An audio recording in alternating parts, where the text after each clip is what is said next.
Ladies and gentlemen, boys and girls, dreamers everywhere. I don't know. What is your thing you say? I'm usually not listening It during is that point. streamers everywhere now because we were being like Disney, where, ladies and gentlemen, boys and girls is very confining. You want to open Right. it And we to were trying everywhere. to So expand dreamers beyond. everywhere. Yeah. I mean, to a certain extent, our timing is perfect because we were trying to expand it beyond like 100%, 1,000% Disney focus. Look what happened. Hi, everybody. Been a crazy couple of weeks. Yeah. And honestly, we are recording today on Sunday, September 28th. We had talked about recording last weekend, and I am actually glad we didn't. It didn't work out, mostly because I think I forgot. But also I'm glad we didn't. I was not Yeah. in the space to record last weekend. And it gave time for some things to come to somewhat of a resolution. Mm-hmm. Disney people, some Disney people were talking about what was going on. Some Disney people were ignoring everything on social media, which was probably wise. But as you know, for a brief time, Bob Iger and Dana Walden of ABC decided to suspend the Jimmy Kimmel Show on ABC indefinitely. They did not say cancel. I just want to let everybody know that. I was very big on that. They did not say cancel. They said suspend. Suspended indefinitely. Because of a threat, a perceived threat from the FCC. And so life happened, and Jimmy Kimmel came back on the air the next Tuesday.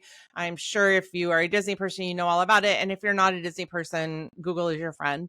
Right. So And part of the delay was also I was actually on a cruise when all this started. yes, you So it were would have on a been difficult for cruise. us to kind of like finagle a way to sort of jump on the moment. We could have jumped on the moment for sure. And what we're going to talk about today, though, is I mean, both Ella and I had reactions to what happened when Bob Iger, the CEO of Disney, made a decision that we did not agree with. Mm-hmm. Um, and what happens with that? So in the midst of 10 years of what people want to call cancel culture, or Or just accountability culture, which I prefer accountability, to call or it.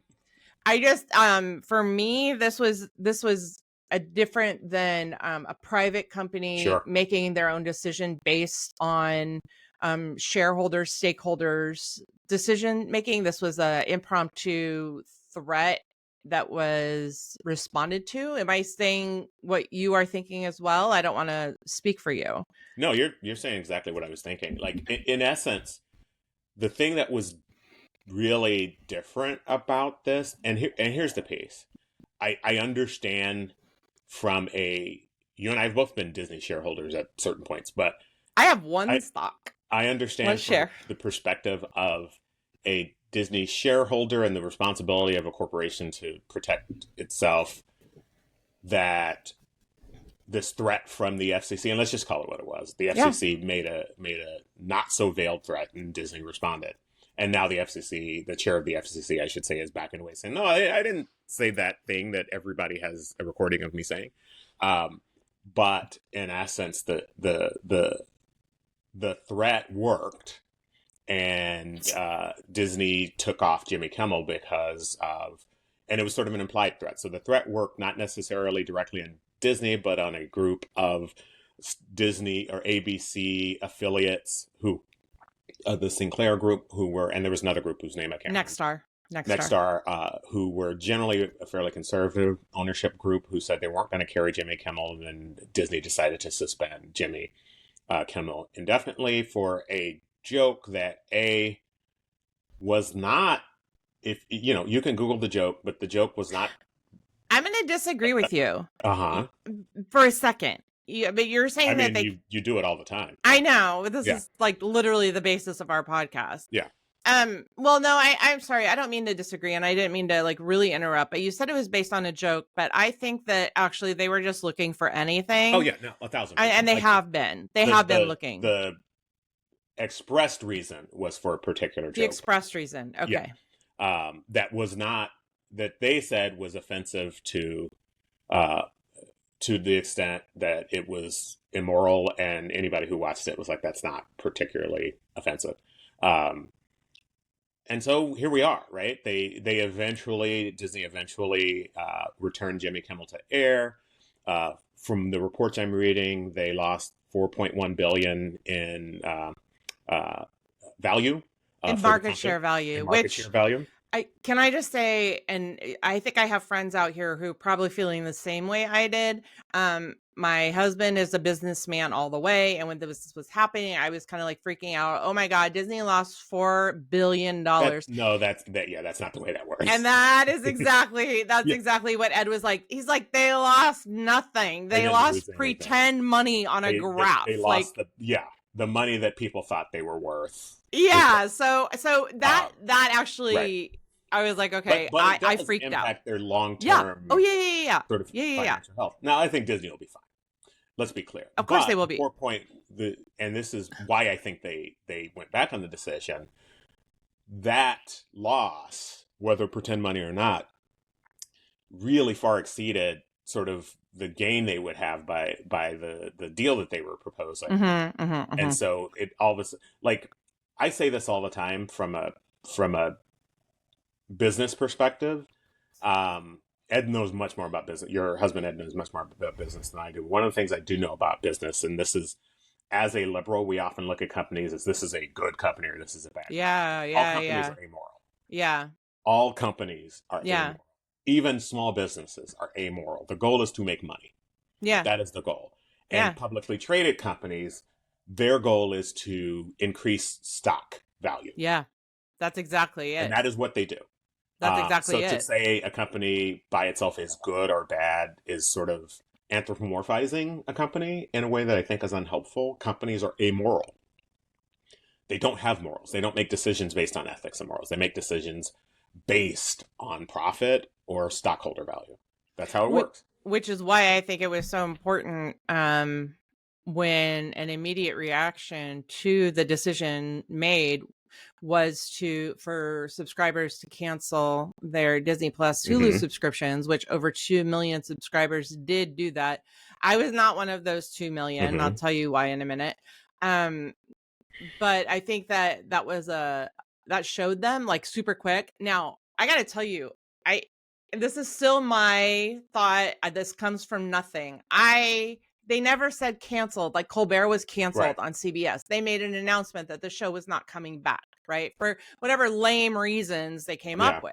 But they never said that about Kimmel. They said suspended indefinitely. And to me, that was huge. Now, I don't think they would have brought him back like so quickly. I think that was a response to the public. I thought it was very interesting because in the past, the MAGA movement has threatened to boycott Disney a lot, right? Oh, yeah. Disney's a been lot. Big, But which I think we're going to get into, I think, a little bit later as we get into the main part of our conversation in terms of the cultural hold that Disney holds on us. But well, yes, I think you're right. But think about how many times MAGA movement has said they were going to boycott Disney, and none of it has been enough to make a difference about anything, to change anything. Not only that, I see people with their MAGA hats on all the time at Disney. If you're going to be boycotting something, maybe don't advertise. Fair, I generally see it in Florida. I don't really see it. Well, no, we just saw it. I just sat next to people at the Walt Disney Magical Journey animatronic My Fun Place. Oh, I didn't see them. But well, they were there. Yeah, I took pictures. I won't share them because that would be rude. But that would be rude. I did. Anyway, so but this is all sort of background, right? Like I think there are other folks who are probably more capable than you and I to talk about sort of what happened, but it's that's all background to sort of talk about our topic today, which is really how we feel as Disney fans about that, how we felt, how we feel now, and how do we process this in terms of our relationship with Disney. And this is coming from two folks who are self-avowed Disney fans to the point where we have a podcast. Not only that, our last episode was, are we Disnerds or Disney adults? And we were both like, oh, I think we're both the Disnerds. Like we don't really like have our whole lives like devoted to Disney adult. And this was like karma for me. This was karma for me in a big, big way. So basically, well, actually, I'd like to hear from you because I'm going to ask you a lot of questions. So first of all, I'd like to hear from you what was going through your head when Disney made the decision to kind of acquiesce to this threat? What was your very first reaction? So, and I think context is important. I was on a cruise, right? I Mm-hmm. was on a cruise to Alaska, Mm-hmm. and in general, it was a solo trip, and one of the many purposes of my solo trip is, between work and my home life, where I have a dog that takes a lot of attention because he's needy, and my brother lives with me, and I got a lot going on, so I go on cruises to kind of just rest and relax for a week. And so I get the internet package, and I just like to keep up on the news. And so when this thing first popped up, my initial reaction was, I'm on vacation. How much attention do I want to give to this? And then, like, just a few minutes later, I realized I was having a real strong emotional reaction to this. And it's important to know for context, if this is the first time you're listening to us, I am a super lefty liberal, right? I just am. What? And so if that's not your jam, I would encourage you to still listen. But, that's just who I am. That's the context I come from. And so I have been really, really, really troubled by some of the things that the current administration have done. I'm very concerned about the future of the United States. But more than that, my job at a university for the last couple of years has been very directly dealing with First Amendment issues, freedom of speech, in ways that I have been personally attacked by students, faculty, staff, parents for being accused of impinging or being asked to sort of tell people to stop saying the things that they're saying, and me having to be the person who says, look, I may disagree with what this person says, but they have a right to say it. And even though the things they're saying are abhorrent to me, I have to make sure that they're able to say it. And so to sort of see this, what I feel direct attack on the First Amendment, in a way that was so blatantly clear to me as to be unconstitutional, really impacted me from a citizen perspective. And I'm a former Boy Scout, right? A Boy Scout is faithful, kind, trustworthy, all those things, And I'm sort of a lefty liberal in the Frank Capra sort of way, of the Mr. Smith Goes to Washington type, where it's just like I really believe in the power of democracy and all those corny things, even though I know that that's sometimes naive, especially in this day and age, but I kind of still do. Boy Scouty, lefty liberal. And it really impacted me. It really hurt. And it really was, and we can talk about it more. I think the reason why is because Disney has this, obviously I'm a Disney nerd, but larger than that, from the perspective of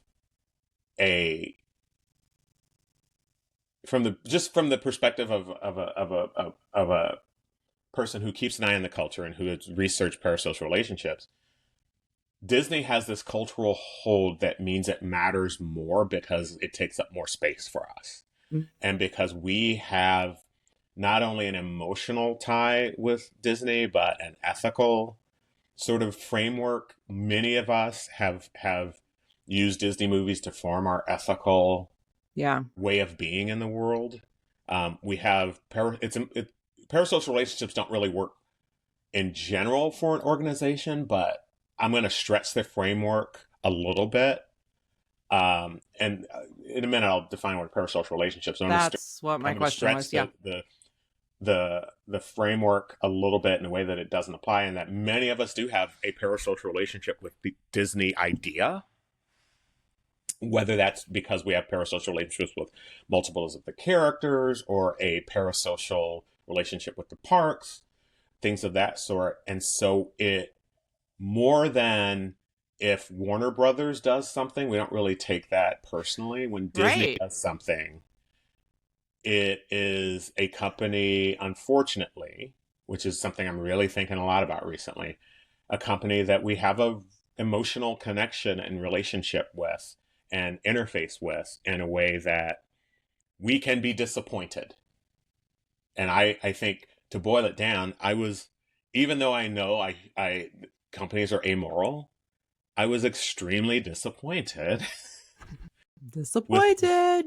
Disney. The example I used is I've had friends, this is generally guys, although not exclusively, I've had friends who came to me and say, "Hey, buddy, I'm getting divorced," and I'm like, "What happened?" And they're like, "Well, I cheated on my wife," and then that was really hard for me to continue to be friends with that person, right? Yeah, yeah.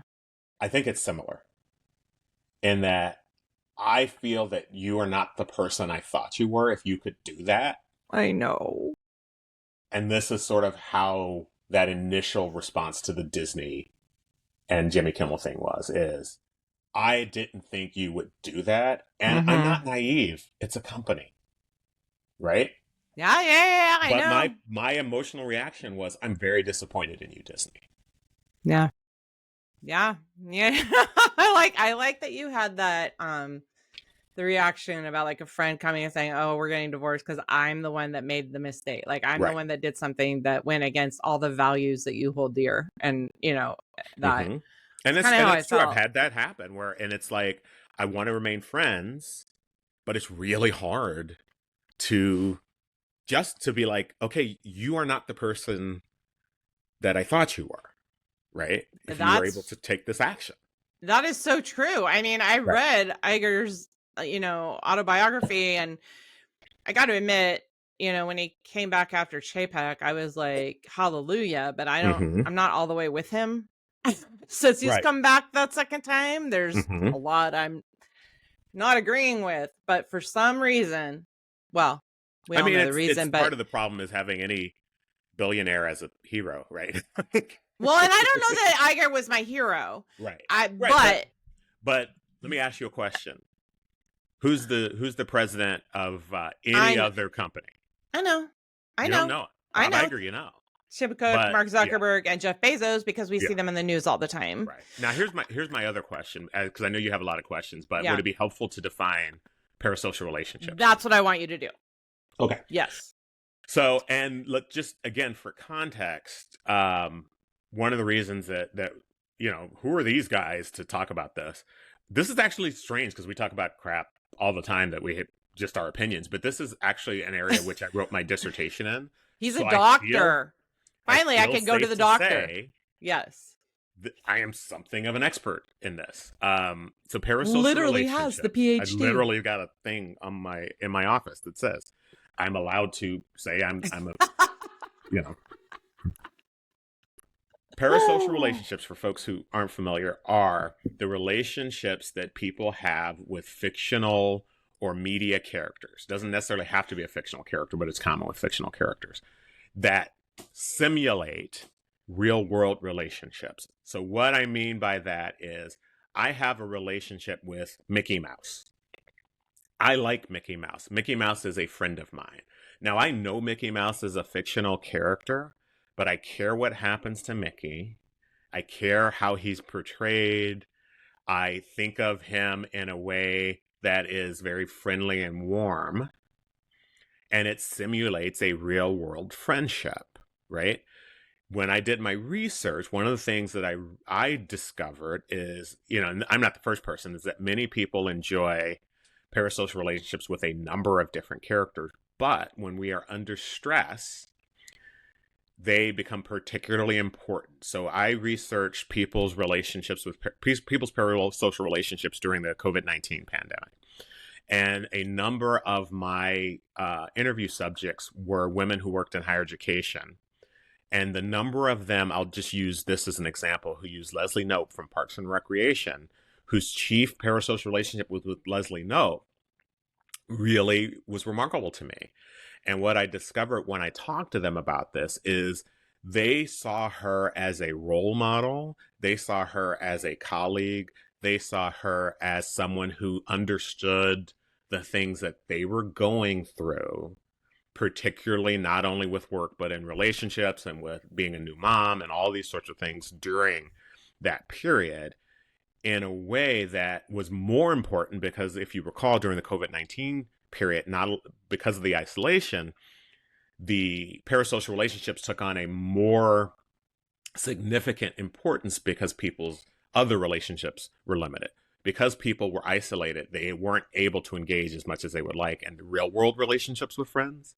And so these parasocial relationships really became critical to their mental health. And Leslie Knope became this huge figure for the people in my study. And I would imagine if somebody else continues to do a study, I would think that that would be a really significant number of women, and probably men too, but a significant number of women that became such a key relationship for them that allowed them to cope during a distressing time. So is it possible then, like, to have, what would you call a parasocial relationship with a company then? Because, like, yeah, there's no Leslie Knope, but, and during that time of COVID-19, I mean, Disney was on our TV a lot of Disney the time. Plus launched. It did right before, right? November before COVID lockdown. So again, it would not technically meet the definition of a parasocial relationship according to how we've defined it in the research. However, I would pose that it has enough similarities to those parasocial relationships to be a useful framework for this conversation. What I mean by that is the way we interact with Disney is decidedly different than the way we interact with other companies and corporations. Oh, yeah, for sure. And as we look at the evolution of that, Disney has, I almost want, the first word that comes to mind is weaponized that to expand. So our connection with Disney, for most of us, comes from the childhood connection with Disney animated movies and Disney cartoons. And Mickey, the reason I use Mickey Mouse is because let's use Mickey Mouse as an example. Andy, how many Mickey Mouse cartoons do you watch? Like, when you're just sitting there going, oh, I want to watch something, do you watch a Mickey Mouse cartoon? No. However, would you say you have a parasocial relationship with Mickey Mouse? Yeah. Mickey Mouse has grown beyond the parasocial relationship of Mickey Mouse was the most popular cartoon character in the world from 1928 to like 1931. Yeah. Almost 100 years ago. He has not been the most popular cartoon character since then. Donald Duck, Bugs Bunny, all those characters have been more popular than he is. But because he serves as the flagship character for the Walt Disney Studios, our parasocial relationship with Mickey expands to include our parasocial relationship with Donald, with Goofy, then expands to include our parasocial relationships with Snow White and Pinocchio. And because we sort of have seen these all of a piece, it has created a parasocial relationship that starts with Mickey and expands to all of our favorite cartoon short characters, all of our favorite animated feature, live action features, going to Mary Poppins and Pirates of the Caribbean. And Disney smartly understood this and realized that if they acquired certain companies that also had a similar connection with their fans, they could bring these companies in and expand what it meant to be a Disney fan, right? Yeah. I grew up as a Star Wars fan. Yeah. And Disney acquired Star Wars. Yeah. And now I go to Disneyland, and in addition to seeing Mickey and Donald, yeah, I walk into Star Wars. And so it's not just an additive effect, it's a multiplical effect, right? That, oh my God, now they have Star Wars. I'm a comic book fan. Now, I'm more of a DC fan than a Marvel fan. But if you want to talk about people who are devoted to their fandoms, let's talk about comic book fans. And so when Disney acquired Marvel, they also acquired probably the single most rabid fan base imaginable on the face of the planet. Marvel fans, comic book fans love their company like nothing else. I am a Disney fan. I have a Disney podcast. I have one tattoo on my body, and it says DC Comics Superman. Okay? Superman formed my ethical, moral perspective, right? Comic book fans absolutely are the deepest and most committed fandom you could possibly have. They acquired Pixar, right? Years before that, they acquired ABC TV. Now, Yeah. here's the thing about ABC. Yeah. ABC is simply a television network. Yeah. I don't know that I have any particular connection with ABC as a network, No. other than the fact that Disney owns it. When I was a kid, I remember they had Happy Days and Laverne and Shirley and Three's Company on Tuesday nights. I remember that. That was cool. Also Schoolhouse Rock. Schoolhouse Rock, right? So yeah, I watched ABC when I was a kid as much as anybody else, but I didn't have a connection with ABC as Not an at all. entity. No. Right? Not at all. And I'll also be honest, Jimmy Kimmel was just one of the late night talk show hosts. No, right? absolutely. He's fine, but I'm more of a Seth Meyers guy. And right? I'm a Colbert fan. Right? And I would say Seth Meyers, Colbert, Kimmel, and then Jimmy Fallon, like kind of really, really Okay, I'm with you on that. Right? And Disney owns ABC. If this had happened, and let's use the perfect example. It kind of did happen with Stephen Colbert and CBS. Yeah, absolutely it did. And Right? I had no problem saying, okay, I just won't watch CBS or even canceling Exactly. our Paramount subscription. I didn't care. Exactly. I didn't care. I didn't even see it as a part of the piece. But the ultimate thing that happened was because Disney has weaponized this brand, this parasocial relationship, to go back to your original point, because we tie all of this together as part of a piece, right? When they indefinitely suspend Jimmy Kimmel, it's not, oh, this corporation is making this decision to kowtow to the Trump administration. It's Mickey Mouse is doing it. Yeah. And that's the distinction. Yeah. Disney has a cultural hold very intentionally, right? Specifically, they have gone out of their way to create this affiliation with the Disney brand in a way that turned around on them. Quite honestly, nobody reacted when it was Stephen Colbert. And I love Stephen Colbert. But the idea of canceling my Paramount Plus subscription didn't occur to me. I might have canceled it because I got it because they had Frasier, and that's not on anymore. And so, oh, no, they still have the Star Trek shows I like, so I'll keep it. That's as much thought as I put. I didn't even really realize that Colbert was probably on Paramount Plus. If you would ask me before, hey, you can watch Jimmy Kimmel on Hulu, because it was like Hulu, and I was like, oh, I sometimes forget Disney owns Hulu, right? That's what people watch, though. That's what that's what they're connected with. Well, because I watch Kimmel when I watch it on YouTube. So do I. So does everybody. Yeah. So does everybody. Same with Daily Show. Daily Show's on Paramount also, but YouTube. So, I mean, to your question, and this is probably a question to put back to you, now that you sort of know what parasocial relationships are, how would you describe do you think you have a parasocial relationship with Disney, and what does that look like for you? I do, and I also need to step back.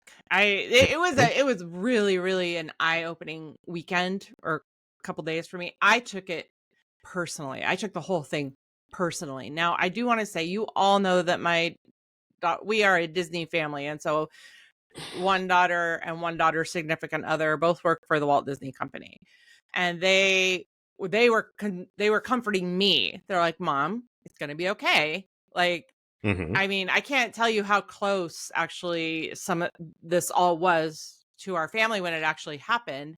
And I went so far as to see if I had any clothes to wear that were not Disney affiliated. Sure. I literally went through my closet and pulled everything that had to do with Disney out so I could see what wardrobe I actually have. Because everything I have is Disney. Yes, my tattoo is Disney. My jewelry is Disney. My wardrobe is Disney. My accessories that I use to write with pens, paper, my stories at school, any example I give to the 7th graders, all Disney. Every photo I share, everything I do. You have a Disney podcast. I have a Disney podcast, but this isn't a secret. I go to therapy once a week. Not just Al, but somebody I actually pay. And I was just saying, no, this podcast has a very interesting relationship with therapy. If you remember a couple years ago when we accidentally posted Oh my yeah. me being like, yeah, I really need to go see my therapist. You know. Well, and I So we definitely had both, to. let's be clear. I definitely had to. I said something is wrong with me. Like Yeah. now I know people have been saying it for years. And I'm like, oh, it's just my cute little obsession. But now like, oh wait, something is wrong with me. This is me. This attacked me. And I am with you on ABC. I don't watch ABC. I don't care about ABC. But I care that the person that is supposedly in charge of the decisions to my happiness and my joy made a decision that is so anti all of my ethics and morals and values, and somebody that I think or thought in my head could stand up, had the money and the backers to stand up to some of this crap, and then didn't. I didn't know what to do. And so like when I was talking to my therapist, right, we always talk about joy. It's really hard to find joy in today's world. You know, not only the state of our whatever is becoming to our country, but you know, school, you work in a higher education. I work in public education. Like school is hard right now, and life is hard, and taking care of your adult children. Nobody told me that was going to be so hard. And like life is hard. And so the joy that I find comes from Disney. I get it. I pay a lot of money to go to a place that is pretend. Yeah. And one of the things I was telling my therapist is that, yeah, I can travel to other places. National parks, I love. I feel like, but I feel like national parks have been taken away from me in the way that I knew them. Oh yeah, absolutely. But and then that makes me go ahead, because I have a question for you once you finish. Oh no, I was just going to say that we talk about the travel and things like that. Travel is work. Okay, so you plan a vacation, and that's why you go on cruises, right? Like because you pay your money and you're taking care of. Once I set foot on the ship, I don't worry about I'm done. Yeah. Which I mean, I know that Disney is work for a lot of people, but we are at the point in our lives where it's not work anymore, and we can just pay that money, and we know that we are going to be taken care of. And so it's come for that to be. I really do want to go to Europe. There are so many places I want to go to in Europe, but I also know that it will be work on my part to plan that and find out where to go and all of that kind of stuff. So anyway, that was my thing. And so I just felt like my sense of joy, my happy place, my escape, one man, well, and Dana Walden, but one man like swiped away in like one shot. And here is my question to you. So we talked about, I think, only half of the equation, which is half of the equation is that we enjoy parasocial relationships, right? Which is sort of the focus on what Disney did. And you said something I think really interesting as you were just talking, which is, you know, you went and you pulled out all of the stuff that in your closet that was Disney, and then you started to think critically about like, who am I if this is no longer sort of a part of it? And so I think the other part of the equation is, and you've already touched on it, and I just want to touch on it a little more thoroughly for not only for you, but for our listeners and our viewers, is how much of our identity, and this reflects back on last week's our last podcast topic, how much of our identity is inextricably connected with Disney. One of the things I look at is I got a wall in my office, and I can put a picture up. We can put a picture up on our Instagram that shows the wall in my office. That is 100% Disney, right? And up until last week, people were like, oh, that's kind of cool, right? This all happened when I was on vacation. And when I was coming back, I was like, I may have to take that wall down. Because I work at a pretty lefty institution, and that might create a challenge for me in my work, right? Moving forward. Because let's be clear, even though Jimmy Kimmel is back on the air, my feelings have not instantly gone back to where they were before, right?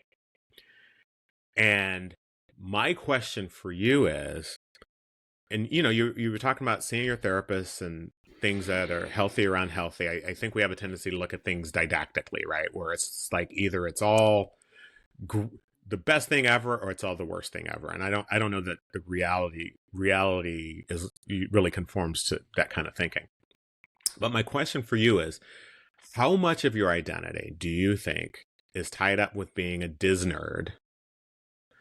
And what is the distinction between a healthy interest for you and an unhealthy connection with a corporation? Like, where's that line for you? Well, apparently, I was so confident in our last podcast about how I was that, like I said, that all got put to hell really quick in a moment. So it's too much of my identity. I had a lot of time to think. I just couldn't understand why. I couldn't understand why. Why was I so affected? Yeah. This is getting a little deep, but I grew up in a church family. We grew up in a church family. Church was Me always too. really important. You too. When Trump won the 2016 election, and I found out that so many people that I thought had the same values I didn't anymore. My whole, I had a foundation that was kind of cracked and just kind of went Yeah. away. Yeah. And so I would have told you what 10 what are we now? Yeah, so 10 years, 12 years yeah. ago, I could have told you that if you asked me, I would have said, yeah, I'm a strong Christian. I'm a family girl. I love Disney and I love Obama. Okay. Yeah. That's what I would have told you. And so now that Christian part of me, which I did have as my identity, that's gone now. That's gone. We could talk about faith later, but I feel like Disney also I already was freaky Disney. We already did. Did we have a podcast? Yeah. No. 10 years ago? No, No, we didn't. Okay, so already I'm Disney identity, but I also had other things that were my identity. And so when those went away, I think Disney kind of went in. And then honestly, when we joke about this all the time, but think about it, like Ed and I have 2 children that went to go work for the company. And this is like the equivalent of your children are fulfilling your dreams, right? Like you're almost living absolutely. Yeah.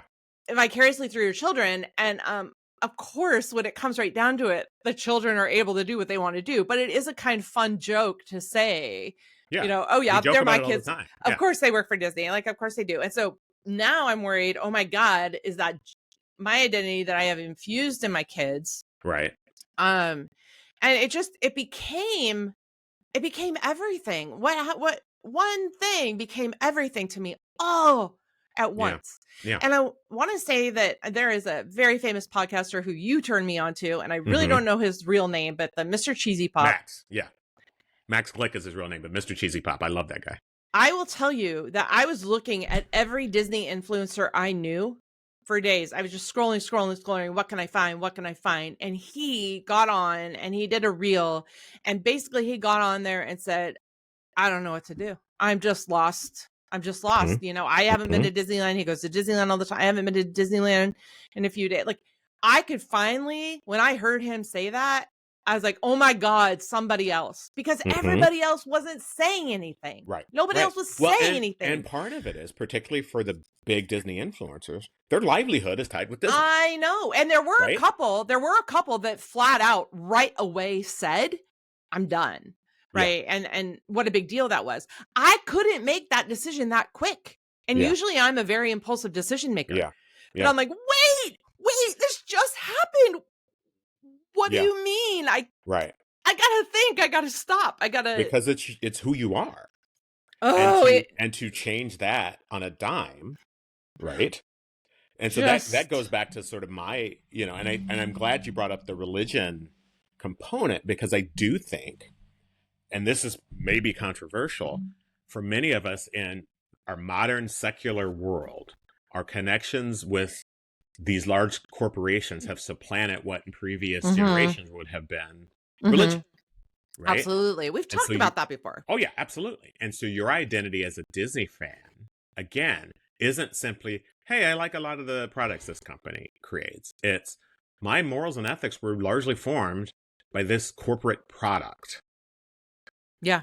And to start to think critically about, wait a minute, my morals and ethics were formed by a corporate product, right?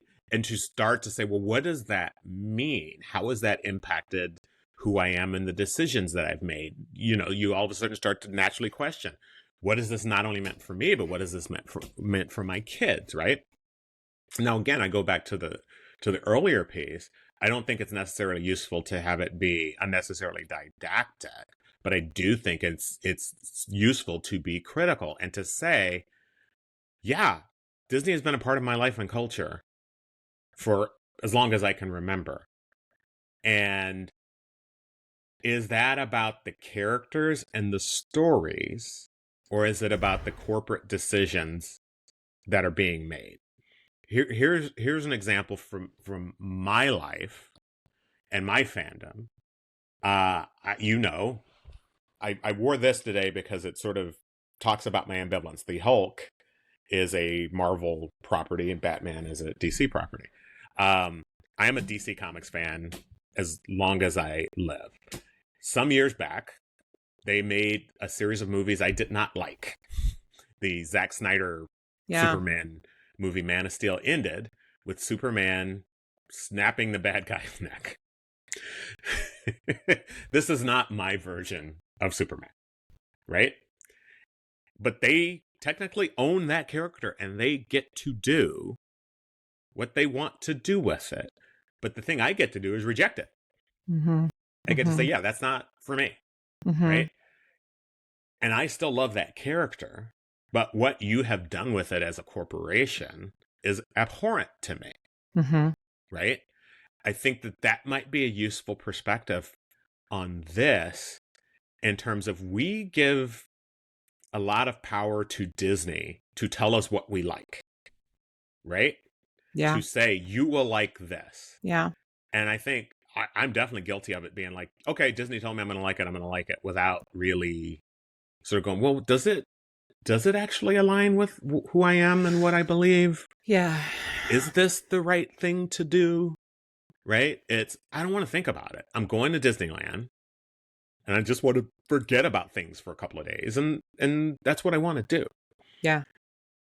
However, what I think maybe the scales have been pulled off our eyes is we still have to be critical, right? We still have to think, okay, is this what I should be doing? What is this message that's being, sold to our children? So the example I think that's important is I get frustrated when people go back to movies that were made in the 40s and 50s with a modern eye and start pulling out the subtext without really accounting for the text, right? Yeah. Of and course. So I think of all the Disney princess movies and they're like, well, they were teaching women to be subservient and this and that. And my general response has been, well, you're missing the text. They're about love and connection.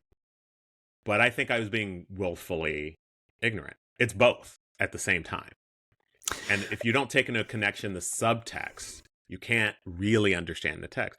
I think it's absolutely true that maybe they were teaching a certain amount of things to women that were not great and teaching things to men that were really toxic, that we've had to, well, I can't say we, but I've had to sort of untangle in my life about how I'm supposed to react to and interact with women, right? But don't you think that, yes, it's problematic. I get it. And yes, Disney is guilty of it 100%. But to just pull out Disney for that is not fair because absolutely. Society was like that. Right. So you have to be bagging on society. And I think the distinction that maybe we've made is we've been apologists. Yeah, and I think I always say I'm not. I always say I'm not. You're just pulling out Disney for that. You're not holding these other companies accountable for that. Yeah, I think that's 100% true.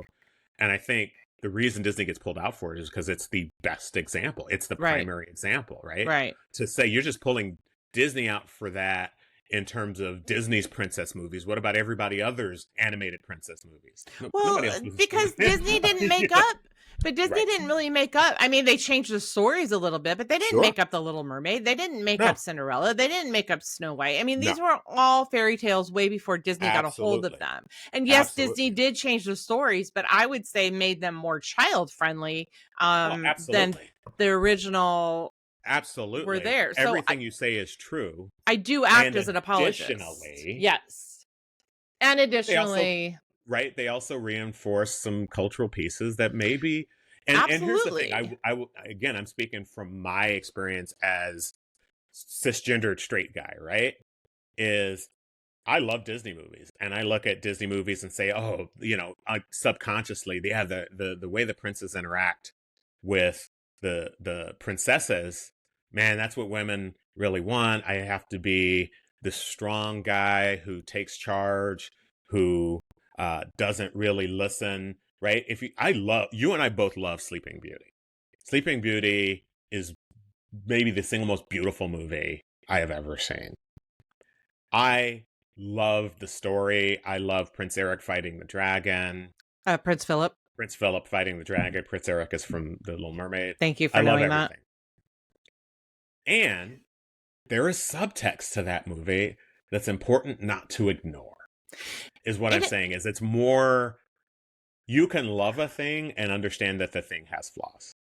It does have flaws, and I get that it has flaws. And I'm also, when you were saying that, though, when you were talking about that and saying that, yeah, there's toxicity that males can see, and females for that matter. And then I was just thinking about something, though, because you were talking about Prince Philip, and I mean, we all know he is my ideal, Sure. right? Prince Yeah. Philip is my ideal. But it's not because he was slaying the dragon, and it's not because he saved her for sleeping. It's because he's the first damn prince to have a sense of humor. The guy was funny. He was funny. And he's like, and so it had nothing to do with the end scene of killing Maleficent. It had everything to do with he sees her in the woods and, falls in love with her. And the point I'm making is both things can be true. Right? That you can love that character and love him for those reasons. I know. And I can love that character. Because for me, it's, oh, this guy's cool. He's fighting a dragon and he's doing all this cool stuff. And he's kind of charming and she likes him and da-da-da-da. Right? We both see the character. And also understand that the nature of the story is she has no agency in that story. As a woman. No, I know. It's horrible. The story happens to her. And I hate thinking about this. We hate thinking about it, right? Because the point is, that's not the point. And the other thing is, I also don't think that Walt and the animators were intending to send that message. I don't think they were sitting in the room smoking cigarettes going, okay, we're going to teach women how to be subservient to men. It was, for them, it was, oh, here's a cool story. We can tell it really well. Yeah. It was a ballet. They took the ballet and they animated it. But the critical piece is for us, and this is the work that we have to do as adults. We cannot just take the text. We also have to take the subtext. And the larger piece is we can't be surprised if we are disappointed with the decision of a company. That means we've imbued that company with too much anthropomorphized. We've anthropomorphized that company. We've turned that company into an entity with a point of view, an ethical perspective. Companies are amoral. Okay, so I'm going to throw a Jon Stewart question at you. This is what he always does with his guests. And I do know that we've hit our 45-minute wait time, so we're going to pretend that the ride is down, and we're going to wait around for. We're going to continue the conversation because the ride is down. But here's Let's the John send Fernando to get some churros. The Disneyland ones, not the Disney World ones. Anyway, what do we do now? That's the Jon Stewart question. He's always like, okay, thanks for all this. Now what? I mean, here's the thing. My Disney fandom is pretty scarred. And like you, I'm looking at my office walls and being like, do I keep this up? Literally, I sent you a text message the other day like the day after I got home, I got my D23 Yeah. membership Yeah. packet, and I got the Yeah. $300 one with all the stuff. And I'm looking at it, and I'm like, I don't have the desire for this that I had a week ago. And here's the thing, I wonder how many people are having that experience. I wonder if the shine's off That the I apple, would be very interested. right? I would be very interested from our Disney friends to Yeah. see if they are having the same reaction. And so what do we do now is, I think what we should have been doing before, and we probably just abdicated our responsibility for, we have to look at it critically. And you and I, to be fair, have looked at these things critically, probably just not as critically as we should have.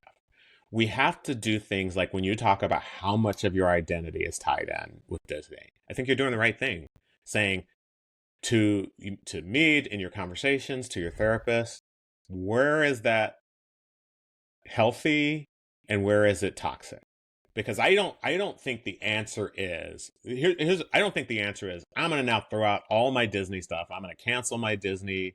Although I was 100% supportive of people canceling their Yeah, Disney. so was I. I think that was the right move, and I don't think that we would have seen the change if people hadn't done that. But to now, I think that's the swing that maybe isn't healthy and doesn't really deal with it, is to now say, okay, I am no longer a Disney fan forever. I will never, ever do anything with it again. Still abdicates your responsibility to think critically, right? I think you got to think more critically about how you're engaging in your fandom. I think you have to really think of things like, and you've done this before, talk to your daughters and be like, do you really want to work for Disney? Or is this something that I have kind of like made happen for you? Right. I think you don't automatically say, like, here's the thing. Every year my Magic Key comes up for renewal, and I just kind of do it because I know I want to go to Disneyland. I don't know that I'm going to do it this year. Not just because like you, so much of my identity has been as a Disney fan. And one of the things that I realized, and it just so happened to be the week that this all happened, is I realized how much flipping money I put into the Disney coffers. My Magic Key, my Disney Plus subscription, my D23 membership. Those are all things that I pay regularly, right? That Disney depends on for regular income, right? And I'm sitting there going, literally from me as an individual, Disney probably makes thousands of dollars a year. Same. Right? Same. If I include the money I spend when I go to the park and the merch I buy and all that kind of stuff. And I'm kind of thinking of buying a house, and I'm like, what would be better for me long term? Right? And I look around my house and I already got a ton of crap. You always talk about, plastic crap that we don't need. I have a ton of it. I don't have space for all the crap I got. I have a storage locker full of crap that I pay hundreds of dollars a month to keep, right? That is not specifically Disney fandom, but there's a lot of Disney stuff in there. Right? So what do we do now is we really think critically, and we don't sort of think automatically. Like, when you think of going on vacation, you just mentioned, hey, I'd like to go to Europe, but it's a ton of work. I think when you think of Disney, do you even think of Disney? Do you go, okay, here's our annual trip to Disney. Here's our biannual trip. Like, when you say, okay, we're going to go on vacation, do you even question anymore whether you're going to go to Disney, or is it just a given that you're going to go to Disney? Usually it's a given, but now that has changed a little bit. One daughter is not working in Florida anymore. It used to be, the excuse used to be, we have to go see the kids, right? One daughter's not in Florida anymore. The other daughter called me yesterday and she goes, Mom, I think we need to get away for a couple days, so we're going to go to Disney World. Are your feelings going to be hurt if you don't go with us? And I was like, no, honey, no, it wouldn't. Yeah. My feelings would have been hurt in the first place, but just because it's such a family event, right. The thought for her of going without the family.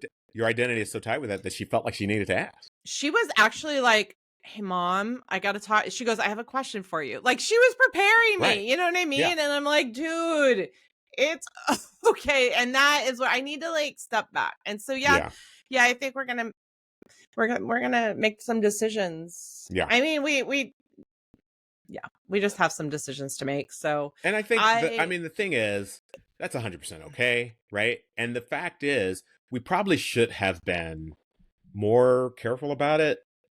Here's the thing I'll own is, even as people who more than most Disney media, I think, look at these things critically. Like if I look back on some of our more controversial podcast episodes, like I do think you and I's material tends to be more critical. We are critical than most in terms of I don't know if that's, you know what I mean. Even for that, I think we could be more discerning. Yeah. I think we have to be. Yeah, I'm learning a lot. This last week and a half has taught me a lot. So. Me too. And I've been back from my cruise for a week and nobody's offered me a drink. Did you even accept the drink when you were on the cruise? No, but I like the offer. No, I got the Starbucks package, so I just a lot of coffee. Oh, I can't even. For a little while. I can't even imagine. Of course. I mean, the one good thing about having family members that work for Disney is that Disney's always your cheapest vacation. So if I do go on a cruise, most likely going to be a Disney cruise, but we'll see. And again, I think the important piece as we close is one thing I'm not saying is, okay, now we can no longer be Disney fans, because I also think there have been like signature things in my life that I really have meant a lot to me. Absolutely. Touring the Walt Disney Studios was a signature. I dug that. Yeah. Right. And so I'm not, if you think I'm sitting here saying we're no longer going to talk about Disney, we're no longer going to go to Disneyland, that's not what I'm saying. Not at all.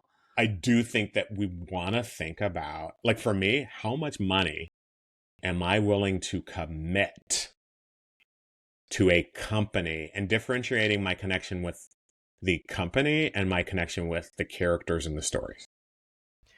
And I think for me, it needs to be how much of my identity am I going to put into a company. My therapist, one of the questions she asked is like, where did this come from? Like, how old were you in this? I'm like, I was born into it, man. Like, we started going when I was an infant. Like, it was just always there, but it was always happy, right? And growing up and being a kid, and we lived in Southern California, and so your parents saying, we didn't go like every week. It wasn't like when we had, the annual pass and lived in Orange County, but for us, it was a yearly trip. And definitely could not sleep the night before. You were so excited. You knew that it was going to be a day of fun. And so there's like, there's memories there. And I think it's good. I just think that critical thinking, it needs to be, I'm a big one for critical thinking for everything else in the world. I need to apply it to my Disney fandom. Mm-hmm. But let's make sure that Emma gives me access to stuff before she moves on to another job. I don't think she will. I think that Emma, I will tell you that Emma is so happy where she is. And I am so happy for her. Like that girl, she loves making magic. Yeah. And she can still. But again, the critical piece, because I've also talked to Emma about things that she doesn't like about her work. I work at the University of California. Yeah. Every day there's something that the university does that I don't like. I mean, that's work, right? That's our jobs. That's what we do. That is a job, is still a job. Right. But she believes in the mission of the company, and that, I think that's important. I think believing in the mission, I just think that's important. I believe in the mission of public education. I'm not saying that they're following everything the way they need to be following it lately, but I believe in public education. It's as a philosophy. Yeah. So, I mean, here's my thing. There's a reason they're attacking us. Yeah, absolutely. So you are Absolutely. known by the value of your enemy. So I still Yeah. believe in what I'm doing. It's just Yeah. getting very hard to do it. Yeah. Yeah. Yeah. Yeah. Yeah. I agree. I agree. So.